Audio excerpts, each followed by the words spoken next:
नमस्कार दोस्तों। प्रशांत किशोर ने बिहार में एक बम फोड़ा है, यानी विस्फोट कर दिया है। और क्यों विस्फोट किया है और क्या विस्फोट किया है, आज हम इसी पर चर्चा करेंगे।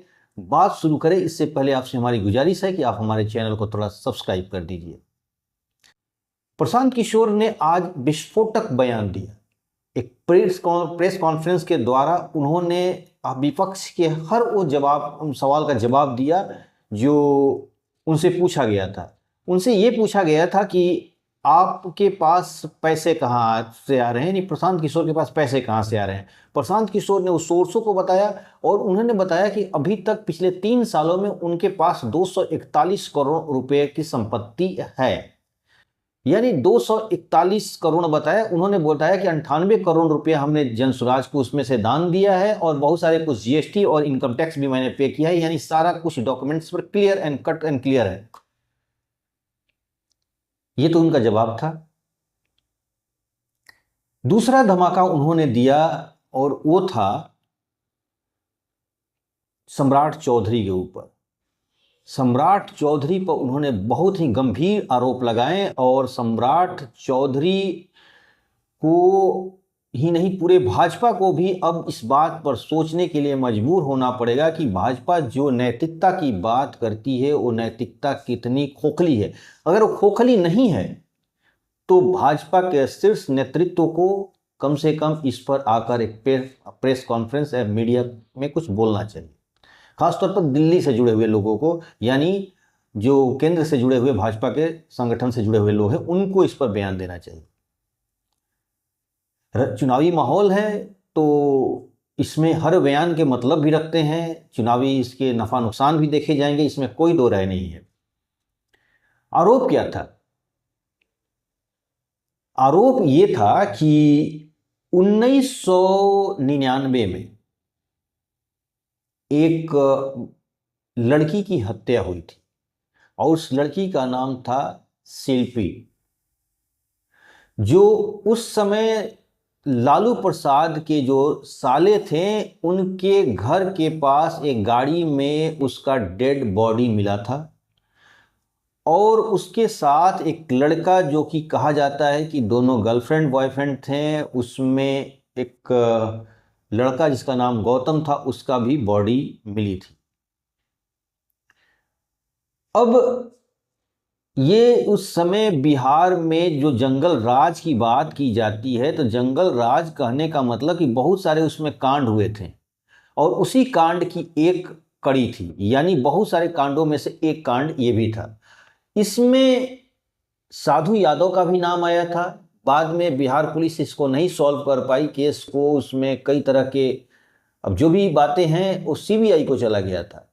सीबीआई ने उस फाइल को क्लोज कर दिया क्योंकि सीबीआई ने भी कुछ नहीं निकाल पाया। आरोप ये थे कि इसके ऊपर पॉलिटिकल प्रेशर था। इस केस को दबाने के लिए पूरी की पूरी एक तरह से दिल्ली से पटना तक के बड़ी शक्तियां लग गई थी। उस समय जो सरकार में लोग थे, जरूर इस पर एक दबाव डालाया गया था ताकि इस केस के फाइल को क्लोज कर दिया जाए।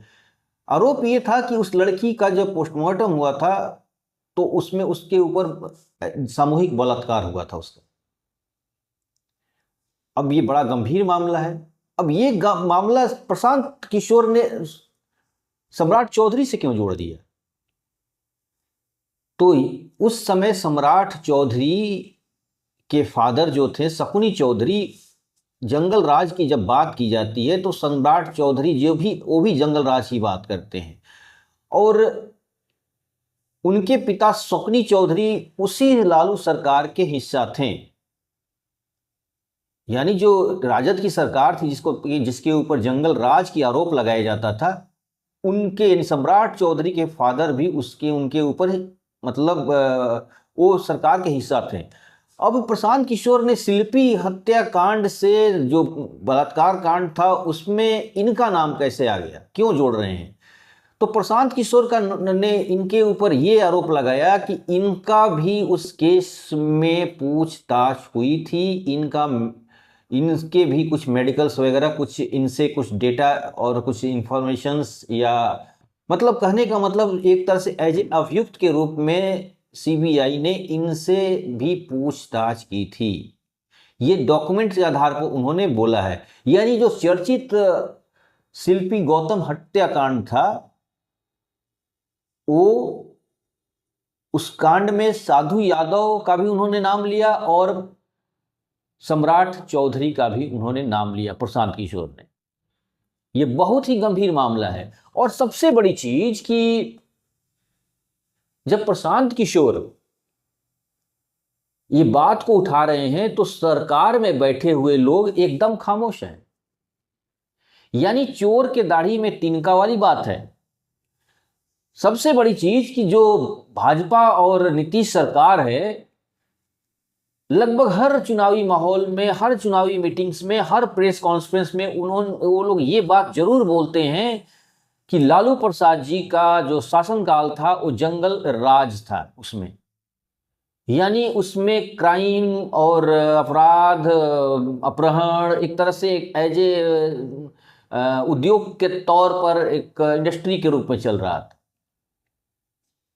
लेकिन आरोप लगाने वाले जो सरकार में बैठे हुए हैं, उनमें से किसी अभियुक्त के ऊपर क्या उन्होंने, जिनके ऊपर आरोप था, जिनके जो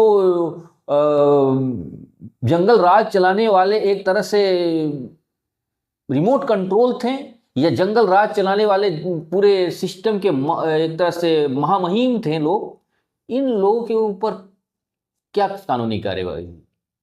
क्या लालू प्रसाद जी की सरकार में बैठे हुए वो सांसद, वो विधायक, जिनके ऊपर, लालू प्रसाद जी तो क्राइम नहीं करते थे ना जी। लालू प्रसाद जी तो एक व्यक्तिगत रूप से तो अच्छे इंसान थे। अगर उनके ऊपर एक छोटी सी भ्रष्टाचार का आरोप लगा था जिसके वो जेल गए थे, बाकी और तो कोई इनके ऊपर कोई क्रिमिनल्स तो नहीं लगा ना। हाँ, लेकिन लालू यादव के जो अगल बगल इकोसिस्टम तैयार था, जो उनके आसपास जो लोग थे, वो तो जंगल राज के सिपाही थे। तो मैं ये पूछना चाहता हूं, या प्रशांत किशोर या सारी पूरी बिहार की जनता ये बात पूछ रही है कि जो वर्तमान सरकार पिछले 15-20 सालों से सत्ता में है, नीतीश और भाजपा सरकार, ये उन जंगल राज के सिपाहियों के ऊपर क्या एक्शन लिया? उनमें से कितने लोग जेल गए? उनमें से कितने लोगों की सजा हुई? सिर्फ जंगल राज कहने से तो नहीं चलेगा ना काम।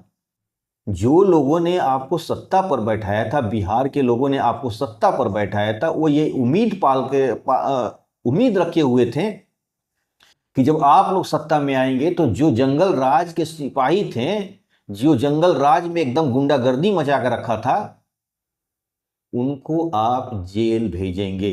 लेकिन उनमें से तो कोई जेल में नहीं गया। अगर गए भी होंगे तो छूटे होंगे। फिर आज भी वही लोग बालू का, शराब का माफियागिरी करते हैं, इसमें कोई दो राय नहीं है। कुछ लोग तो आपके पार्टी में भी शामिल हो गए। ये उसमें से एक सम्राट चौधरी भी आए हुए हैं। बहुत गंभीर आरोप लगाया है प्रशांत किशोर ने। यानी सिर्फ जंगल राज कहने से तो नहीं चलेगा काम। उन जंगल राज के जो दोषी थे, उनके ऊपर आज तक कोई मुकदमा नहीं चल पाया।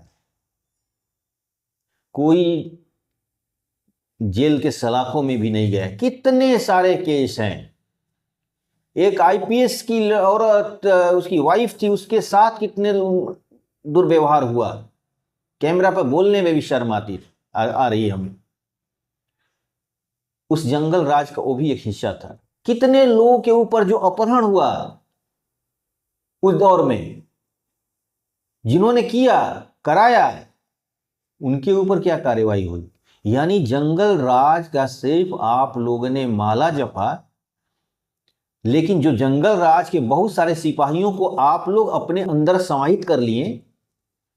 मैं नीतीश भाजपा के ऊपर ये बातें के ऊपर आरोप लगा रहा हूं। उनमें से बहुत सारे लोग आपके पार्टी में शामिल हो गए और आपने गंगा जल से छिड़क दिया, उन्हें दूध का धुला कह दिया। तो ये आरोप आप पर भी है कि आप लोगों ने उनके ऊपर एक्शन क्यों नहीं लिया। प्रशांत किशोर कुछ यही बात बोल रहे हैं। यानी यहां तो चोर चोर मौसेरी भाई वाली बात हो गई। तो आज के अंक में बस इतना ही। नए के साथ फिर आपसे मुलाकात होगी। आपसे हमारी गुजारिश है कि आप हमारे चैनल को थोड़ा सब्सक्राइब कर दीजिए, लाइक कीजिए, शेयर जरूर करिएगा। धन्यवाद।